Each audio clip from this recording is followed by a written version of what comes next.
Hechos, capítulo 9. Pero mientras tanto, Saulo estaba enviando amenazas violentas contra los discípulos del Señor, deseoso de matarlos. Así que fue donde el sumo sacerdote y solicitó cartas de autorización para ir a las sinagogas de Damasco y para tener permiso de arrestar a todos los creyentes que encontrara en el camino, hombres o mujeres, y traerlos de regreso a Jerusalén como prisioneros. Pero cuando Saulo se aproximaba a Damasco, de repente fue rodeado por una luz brillante que descendía del cielo. Entonces Saulo cayó al suelo y escuchó una voz que decía: Saulo, Saulo, ¿por qué me persigues? ¿Quién eres, Señor?, preguntó Saulo. Yo soy Jesús, al que persigues. Le respondió: Levántate, ve a la ciudad y allí se te dirá lo que debes hacer. Y los hombres que iban de viaje con Saulo estaban sin palabras. Habían oído la voz que hablaba, pero no vieron a nadie. Entonces Saulo se puso en pie, y cuando abrió sus ojos no podía ver. Entonces sus compañeros de viaje lo tomaron de la mano y lo llevaron hasta Damasco. Durante 3 días Saulo no pudo ver, y no comió y bebió nada. En Damasco vivía un seguidor de Jesús. Su nombre era Ananías, y el Señor le habló en una visión. Ananías, llamó el Señor. Estoy aquí, Señor, respondió Ananías. Levántate y ve a la calle derecha, le dijo el Señor. Pregunta en la casa de Judas por un hombre llamado Saulo de Tarso. Él está orando. Ha visto en visión a un hombre llamado Ananías que llega y pone sus manos sobre él para que recobre su vista. Pero, Señor, respondió Ananías, he oído muchas cosas acerca de este hombre y sobre todas las cosas malas que hizo a los creyentes de Jerusalén. Los jefes de los sacerdotes le han dado poder para arrestar a todos los que te adoran y te siguen. Pero el Señor le dijo: Ve, porque Él es la persona a la cual he escogido para llevar mi nombre a los extranjeros y reyes, así como a Israel. Yo le mostraré que Él tendrá que sufrir por causa de mi nombre. Entonces Ananías salió y fue a la casa que el Señor le mostró, y puso sus manos sobre Saulo. Hermano Saulo, le dijo, el Señor Jesús, quien se apareció delante de ti en el camino cuando viajabas hacia acá, me ha enviado para que recobres tu vista y seas lleno del Espíritu Santo. De inmediato, de sus ojos cayeron como escamas, y su vista fue restaurada. Entonces se levantó y fue bautizado. También comió y se sintió más fuerte. Y Saulo pasó varios días con los discípulos en Damasco. Entonces comenzó de inmediato a predicar en las sinagogas, diciendo: Jesús es el Hijo de Dios. Y todos los que lo oían predicar estaban asombrados y preguntaban: ¿acaso no es este el hombre que causó tantos problemas a los creyentes de Jesús en Jerusalén? ¿Acaso no vino aquí para arrestar y llevar encadenados a los creyentes ante los jefes de los sacerdotes? Y Saulo crecía cada vez más, así como su fe, demostrando de manera muy convincente que Jesús era el Mesías. Tanto que los habitantes de Damasco no podían refutar lo que decía. Tiempo después, los judíos conspiraron para matarlo, pero Saulo se enteró de sus intenciones. De día y de noche esperaban en las puertas de la ciudad, buscando una oportunidad para matarlo. Así que durante la noche, Sus seguidores lo tomaron y lo hicieron descender en una canasta desde una abertura del muro de la ciudad. Cuando Saulo llegó a Jerusalén, trató de encontrar a los discípulos, pero todos le tenían miedo, porque no estaban convencidos de que él realmente fuera discípulo.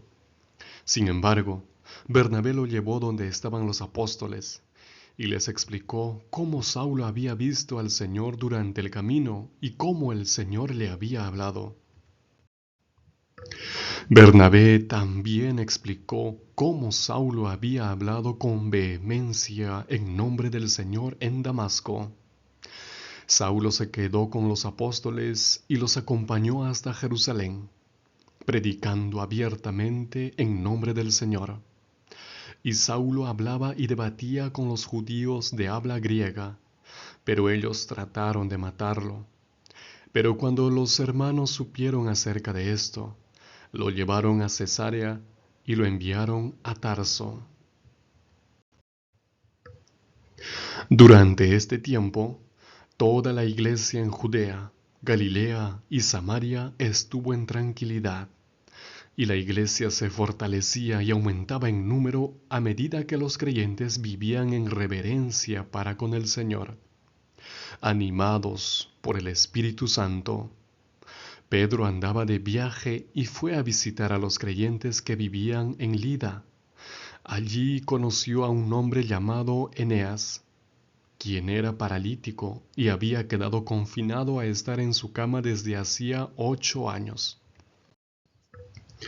Entonces Pedro le dijo: Eneas, Jesucristo te sana. Levántate y recoge tu camilla. Y de inmediato Eneas se levantó, y todos los que vivían en Lida y Sarón lo vieron y se convirtieron en creyentes del Señor.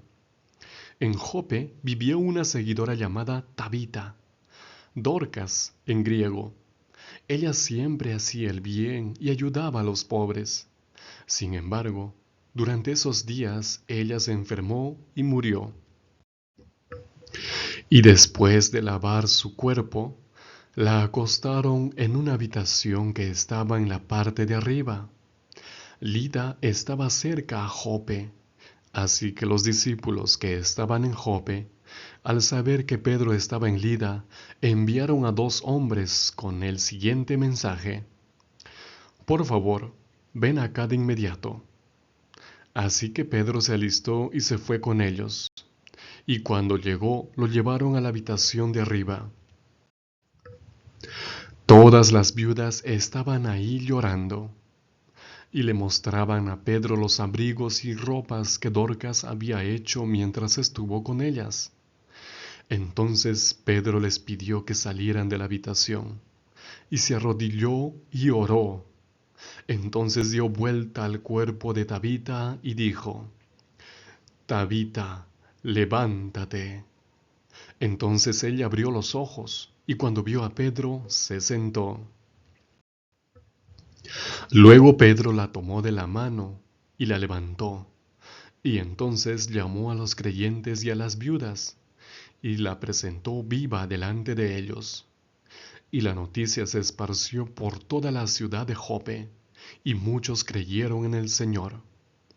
Pedro se quedó mucho tiempo en Jope, hospedándose en la casa de Simón el curtidor. Bienvenidos a Reavivados por su palabra. Espero que te encuentres muy bien, querido amigo y amiga. El capítulo número 9 trae una impresionante historia. Aquí vemos a Saulo de Tarso siendo convertido por el Señor. Él estaba persiguiendo a los cristianos. El verso 1 dice que respiraba amenazas y muerte contra los discípulos. Saulo era de un carácter impulsivo, de un carácter de aquellas personas que les gusta avanzar, que les gusta tener resultados. Pero un día era necesario que se encuentre con Cristo, y Cristo lo iba a usar así, con ese carácter, para predicar también la palabra con denuedo, con poder.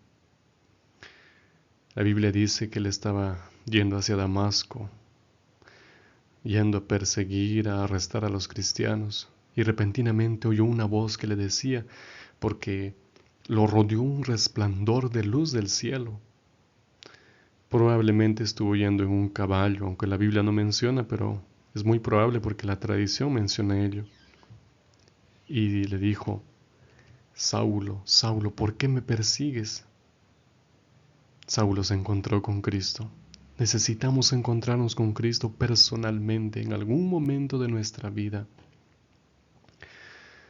A veces pasamos tiempo, años, conociendo a Cristo, pero nunca lo hemos conocido personalmente.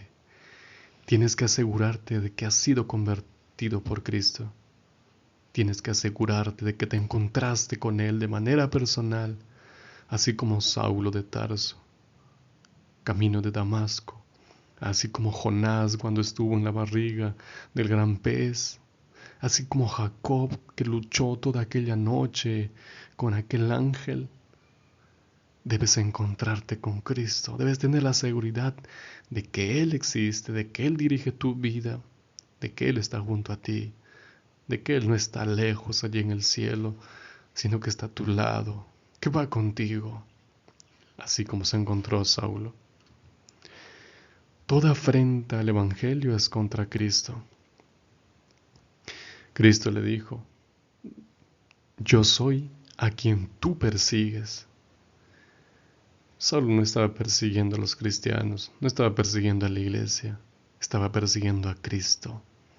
Por eso Cristo dijo, el que conmigo no recoge desparrama, el que no es conmigo, contra mí es. La iglesia es de Cristo, nosotros estamos por Cristo, es Cristo y su iglesia, es Cristo y su gracia. Por eso el gran conflicto es entre Cristo y Satanás, no es entre la iglesia y Satanás, es Cristo mismo. Debes estar al lado de Cristo. Si no estamos al lado de Cristo, si no seguimos a Cristo, automáticamente estamos en contra de Él. Tengamos en cuenta esto. En tercer lugar, el Señor Jesús te irá mostrando el camino de acuerdo con tu disposición. Si tú obedeces, Él te mostrará el camino. Saulo le dijo, ¿qué quieres que yo haga? ¿Qué hago, Señor? ¿Dónde debo de ir? Muéstrame el camino. El verso 6 dice que le dijo, ¿qué quieres que yo haga? Y Jesús le dijo, levántate y entra en la ciudad y allí se te dirá lo que debes hacer. Un paso tras otro. Cristo no le dijo en este momento que él iba a ser un evangelista hacia los gentiles. Primero le dijo que vaya a la ciudad. Luego allí ya le dijo lo que tenía que hacer y en los siguientes viajes. Y así, a veces esperamos que Dios haga un tremendo milagro y nos revele todo nuestro futuro. No es así como Dios trabaja. Él te muestra el siguiente peldaño de toda la escalera. Y aunque no veas el peldaño, tú debes de pisar por fe. Cuando pisas, cuando das el siguiente paso, Cristo te mostrará el siguiente peldaño, el siguiente paso que debes de realizar de acuerdo a tu disposición. Pero si no estamos dispuestos a pisar el peldaño, Jesús no nos mostrará los siguientes. Considera esto, por favor, y obedece lo que Cristo ya te está colocando ahora. En cuarto lugar, tú eres instrumento escogido de Dios. Saulo fue llevado a Damasco, estaba ciego, no podía ver. Entonces el Señor se le aparece a Ananías y le dice, ve donde Saulo. Ananías no creía al inicio, pero Dios le explica que él era un instrumento escogido. El verso 15 dice, ve porque instrumento escogido me es este para llevar mi nombre en presencia de los gentiles, de reyes y de los hijos de Israel, porque yo le mostraré cuánto le es necesario padecer por mi nombre. Y justamente eso es lo que se cumplió en Saulo, que posteriormente se llamó Pablo. Él llevó su nombre, él fue el apóstol de los gentiles. se entrevistó con reyes. Dios tiene un plan para tu vida. Tal vez no te lo diga todo, como mencioné hace un momento, ahora, pero te irán mostrando paso a paso. Tú eres un instrumento escogido de Dios. No creas que solamente unos cuantos son los escogidos. Mateo 24 dice que el enemigo quiere engañar aún a los escogidos, y los escogidos son todos los que creen en Dios. Tú eres escogido, tú eres escogida. Pregúntale al Señor, ¿cuál es tu plan? ¿Qué debo de hacer? ¿Ahora dónde voy? ¿Ahora qué hago? ¿Ahora qué hablo? Él te dirá ciertamente, a través de su palabra principalmente, qué es lo que debes de hacer. Y tú acepta y obedece. Como leímos, el siguiente verso dice que él tiene que padecer, refiriéndose a Saulo. Es posible que padezcamos persecución, pero es un privilegio. Como leímos en los capítulos anteriores, los discípulos estaban felices por padecer persecución y ser castigados y hasta azotados por causa de Cristo. Y a veces nosotros nos quejamos solamente porque no nos quieren dar un trabajo donde tengamos nuestro día de reposo, un sábado para descansar para el Señor. O nos quejamos a veces porque alguien nos miró extraño o mal en la iglesia. Nos quejamos porque a veces encontramos un cristiano que a veces se comporta con hipocresía. A veces nos hemos vuelto muy delicados en ese sentido. La iglesia primitiva no era así. La iglesia primitiva era perseguida y vivía feliz. La iglesia primitiva padecía persecución y avanzaba. Eran unidos. Necesitamos hoy más que nunca tener el mismo espíritu que nuestros hermanos pioneros en el cristianismo. En sexto lugar, cuando la iglesia camina obedeciendo a Dios, son edificadas. Saulo, después de escapar de los judíos porque querían matarlo, menciona más adelante que la iglesia tenía paz por toda Judea, Galilea y Samaria. El verso 31 continúa, eran edificadas andando en el temor del Señor. ¿Cómo eran edificadas? Andando en el temor del Señor, obedeciendo al Señor. No esperemos que la iglesia crezca si no anda en obediencia a Dios, si no anda en el temor, honrando a Dios. Por eso dice acá, y se acrecentaban fortalecidas por el Espíritu Santo. A veces extrañamos la presencia poderosa del Espíritu Santo. Y es porque de repente no obedecemos. Obedecemos las cosas que son fáciles, tal vez las que nos convienen, pero a veces no las que son necesarias, tal vez incluso las que no nos agradan tanto. Pero es necesario obedecer a Dios antes que los hombres. En séptimo lugar, Dios está dispuesto a realizar maravillas en la vida de las personas como antes. Hay dos milagros aquí. La curación de Eneas, que estaba 8 años en la cama, era paralítico. Pedro le dijo, levántate, y enseguida se levantó. Y luego la otra curación o milagros con Dorcas, que era una mujer que abundaba en buenas obras. Cristo desea que abundemos en buenas obras, como Tabita, daba limosnas, abundaba, ayudaba. Entonces Pedro llega y la resucita a Tabita, y muchos creyeron a causa de esos milagros. Entonces, trabaja para el Señor te va a bendecir. La aplicación a nuestra vida es convirtámonos a Cristo, llevemos su palabra aún en medio de las dificultades y Dios hará prodigios por medio de ti. Lo ha prometido y lo puede hacer. No tengas miedo. Vamos a culminar con una oración. Señor nuestro, por favor, si necesitamos, si nos hace falta, encuéntranos como encontraste a Saulo de Tarso. Aparece en nuestra vida. Queremos tener la misma seguridad que tuvo Saulo de Tarso, de encontrarse contigo. sea la manera en que tú decidas, pero queremos tener la seguridad de que tú estás con nosotros, de que tú vives y diriges nuestras vidas. Bendice la iglesia, por favor, Padre, tu preciosa iglesia que guarda los mandamientos y tiene el testimonio de Jesucristo. Bendice la iglesia que anda en obediencia para que hagas maravillas por medio de nosotros. Ayúdanos a abundar en buenas obras como lo era Tabita. Padre amado, muéstranos el camino. Queremos tener la disposición e ir donde tú quieras, hacer lo que tú quieras, seguir al Cordero donde quiera que va. Bendice a mis amigos que escuchan en este momento. Ayúdales en sus dificultades, que confíen en ti y reciban el Espíritu Santo, Padre amado, porque has prometido enviar el Espíritu Santo. Gracias por oír esta oración, porque te pedimos en el nombre de tu Hijo amado Cristo. Amén. Que Dios te bendiga. Un abrazo.